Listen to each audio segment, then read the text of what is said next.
नमस्कार मित्रांनो. छत्रपती संभाजीनगर म्हणजे पूर्वीचं औरंगाबाद इथे जाण्यासाठी मी 3 टायर एसीचं बुकिंग केलं. साधारण 9:30 वाजता सुटणारी ती ट्रेन होती.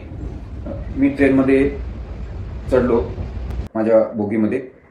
तर मी पाहिलं की ती 3 टायर एसी म्हणजे एक अक्षरशः कंजेस्टेड असं डबा होता. दुसरी महत्त्वाची गोष्ट म्हणजे मी पाहिलं की डब्यामध्ये अस्वच्छता खूप होती. आम्हाला पांघरायला आणि अंथरायला दिलेल्या पांढऱ्या रंगाच्या चादरी, त्याच्यावरती असंख्य डाग होते. भोकं देखील चक्क पडलेली होती. त्यामुळे अशा चादरी अंथरायला आणि पांघरायला घ्यायच्या का, असा प्रश्न उद्भवत होता. तर या गोष्टीला नेमकं जबाबदार कोण? रेल्वे प्रशासन की प्रवासी? तर या बाबतीमध्ये आपण पाहिलं तर प्रवासीही हलगर्जीपणाने वागतात असं माझं ऑब्झर्वेशन आहे.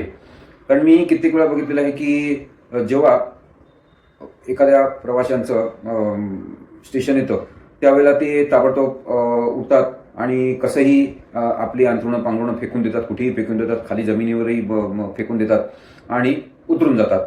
मग दुसरे प्रवासी असतात, ते येतात, त्याच्यावरती पाय देतात. काही जण टॉयलेटमधनं येतात, टॉयलेटमधनं येऊन तसंच त्याच्यावरती पाय देतात. तर हे प्रकारसुद्धा योग्य नाही. प्रवाशांनी पण या वस्तूंची तितकीच काळजी घेतली पाहिजे की आपल्यानंतर ही वस्तू दुसऱ्याला देखील वापरायची आहे, हे डोक्यात ठेवून एक सुजाण नागरिक असल्याप्रमाणे आपण प्रत्येकाने वर्तन केले पाहिजे असं मला वाटतं. तुम्हाला याबद्दल काय वाटतं हे नक्की कॉमेंटमध्ये कळवा. धन्यवाद.